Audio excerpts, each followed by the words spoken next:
Everyone, मैं हूं मधु और आप देख रहे हैं मेरा चैनल ट्विंस मामा।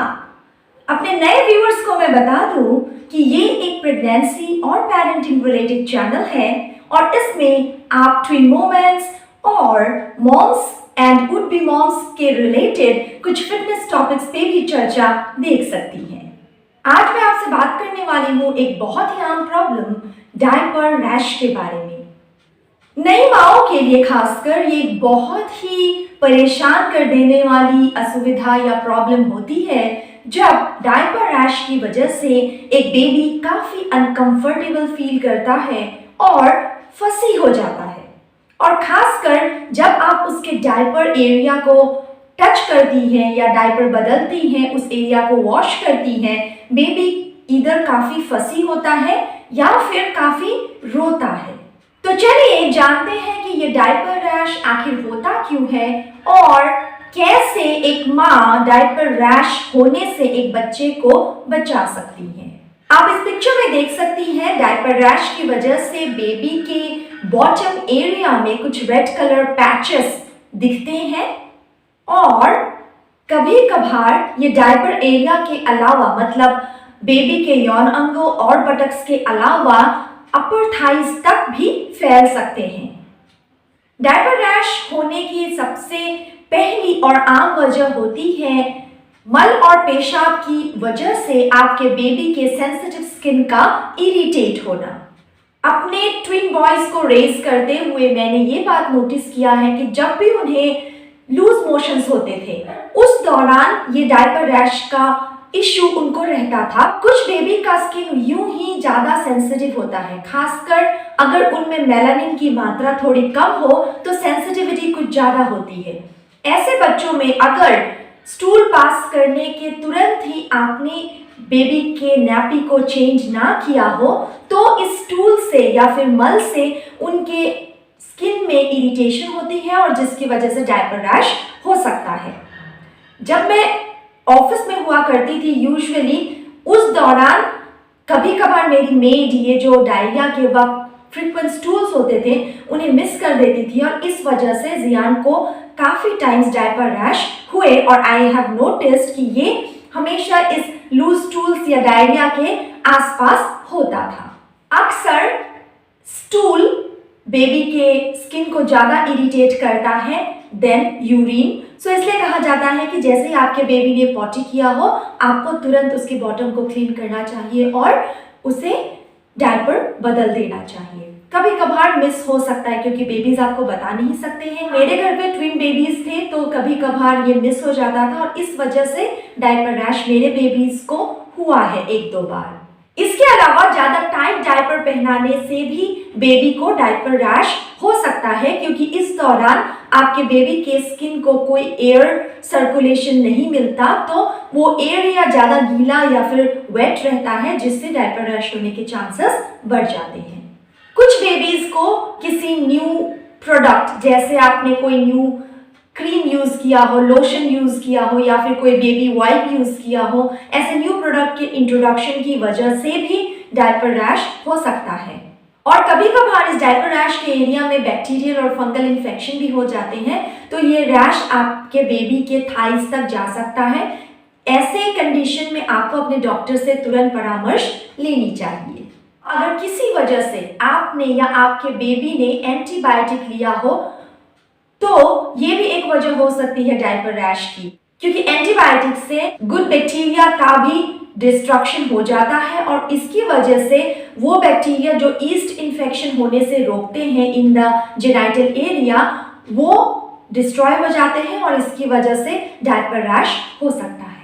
तो ये हो गए कारण जिनकी वजह से डायपर रैश आपके बेबी को हो सकता है। और अगर आप चाहती हैं कि आपके बेबी को डायपर रैश की परेशानी से ना गुजरना पड़े तो best way is to prevent it. So इसके प्रिवेंशन के लिए सबसे पहले तो आप क्या कर सकती हैं कि जैसे ही बेबी का डायपर फुल हो आप उसे चेंज कर दें। अगर मैं अपना एक्सपीरियंस बताऊं तो एवरी 4 and 5 आवर्स में मैं अपने बेबीज के डायपर को चेंज करती थी। दो कंपनीज यूजुअली दावा करती हैं कि ये बहुत घंटे चलते हैं बट मेक इट श्योर कि 4-5 आवर्स में आप इसे चेंज कर दें। और अगर पॉटी किया हो आपके बेबी ने तो एज सुन एज पॉसिबल आप बेबी के डायपर को चेंज करें। इससे उनके स्किन में इरिटेशन नहीं होगी, और अगर स्किन इरिटेशन नहीं होगी तो डायपर रैश के होने का खतरा नहीं रहेगा। चाहे दिन में हो या रात में, make it sure regular intervals में आप बेबी का डायपर चेंज करें। मैं ऐसा ही किया करती थी अपने बेबीज के साथ। अभी तो वो पार्शियली पॉटी ट्रेंड हो गए हैं, तो दिन में डायपर नहीं पहनते, ये झंझट नहीं रहती। और रात को भी बाय अराउंड 11 PM मैं उनको डायपर पहनाती हूँ, और सुबह अराउंड 6 AM उसे उतार देती हूँ। उनको डायपर रैश का इश्यू अब तो बिल्कुल नहीं होता। डायपर बदलते वक्त आप बेबी के बॉटम एरिया को एक कॉटन के क्लॉथ से साफ कर सकते हैं, गुनगुने पानी में भिगोए हुए कॉटन के क्लॉथ से। मेक इट श्योर कि आप बेबी के स्किन को बहुत रफली हैंडल ना करें। एक बार आप उसे क्लीन कर दें, उसके आगे आप एक सॉफ्ट कपड़े से पैच करके उस एरिया को सुखाएं, थोड़ी देर एयर ड्राई भी होने दें, और हो सके तो फिर से डायपर पहनाने से पहले एटलीस्ट 15 मिनट्स का एक डायपर फ्री टाइम अपने बेबी को दें। स्पेशली अगर रात को पॉसिबल ना हुआ तो दिन के टाइम आप ये हैबिट ज़रूर बनाएं। 6 मंथ्स के होने के बाद मैंने अपने बेबीज के लिए वाइप्स का इस्तेमाल करना शुरू कर दिया था instead of this cotton cloth dipped in lukewarm water. वो ज़्यादा इजी रहता था, स्पेशली 2 बेबीज थे तो फटाफट करने में आसानी रहती थी। उससे उनको इरिटेशन एज सच नहीं हुआ। बट अगर आपके बेबी का स्किन बहुत सेंसिटिव है तो आप वाइप्स यूज ना करें, और अगर आप वाइप्स यूज कर भी रहे हैं तो मेक इट श्योर उसमें अल्कोहल कंटेंट बिल्कुल ना हो, और ज़्यादा स्ट्रॉन्ग स्मेल वाले जो वाइप आते हैं वो यूज नहीं करें तो बेहतर है। एक बार बॉटम एरिया ड्राई हो जाए अच्छे से तो उसके बाद आप नारियल तेल का इस्तेमाल कर सकती हैं, या फिर अगर आपके बेबी का स्किन बहुत सेंसिटिव है और उसे बार बार डायपर रैश होता है, ऐसे केसेस में आप एक डायपर रैश क्रीम का इस्तेमाल कर सकती हैं। ये नारियल तेल हो या फिर डायपर रैश क्रीम हो, ये एक बैरियर सा क्रिएट करता है ताकि डायपर गीला हो भी जाए तो आपके बेबी के स्किन और डायपर के बीच एक बैरियर रहे। इसके अलावा ये इंश्योर करें कि आपके बेबी के डायपर का साइज सही हो। ज़्यादा बड़ा या ज़्यादा छोटा दोनों ही सही नहीं होता डायपर। अगर टाइट डायपर है तो इससे आपके बेबी के थाइस पे और वेस्ट पे इलास्टिक की निशान भी बैठ जाते हैं, वो भी अच्छा नहीं होता। और ज़्यादा टाइट डायपर की वजह से एयर सर्कुलेशन नहीं होता, तो ये एक रीज़न बन सकता है आपके बेबी को डायपर रैश होने का। तो अगर आप इन स्टेप्स का ध्यान रखेंगी, इन द लॉन्ग रन आप बेबी को डायपर रैश होने से बचा सकती हैं। पर अगर आपके बेबी को डायपर रैश ऑलरेडी हो गया हो तो भी ज़्यादा चिंता करने की बात नहीं है।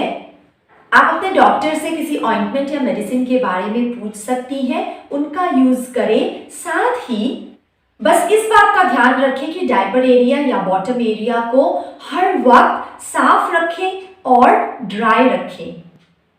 हो सके तो 1-2 दिन या फिर एटलीस्ट कुछ घंटे दिन में बेबी को बिल्कुल डायपर फ्री रखें।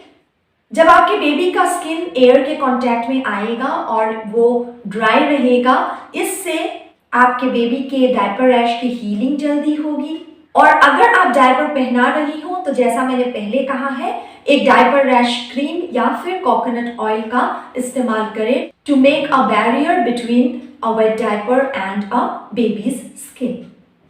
आई होप इस वीडियो के थ्रू आपको पता लग गया होगा कि डायपर रैश क्यों होता है और आप कैसे इसे प्रिवेंट कर सकती हैं, और अगर डायपर रैश हो गया तो आप क्या कर सकती हैं। पर्सनली मैं कहूँगी कि आप कितनी भी कोशिश कर ले, हो सकता है कभी कभार बेबी को ये डायपर रैश हो जाए, स्पेशली अगर आप कोई नया फूड आइटम इंट्रोड्यूस कर रही हो या अगर बेबी ब्रेस्ट मिल्क ले रहा है, माँ के कुछ फूड आइटम्स खाने की वजह से भी बेबी को डायपर रैश हो सकते हैं। तो यहाँ आपको reason as well as solution मिल गया है।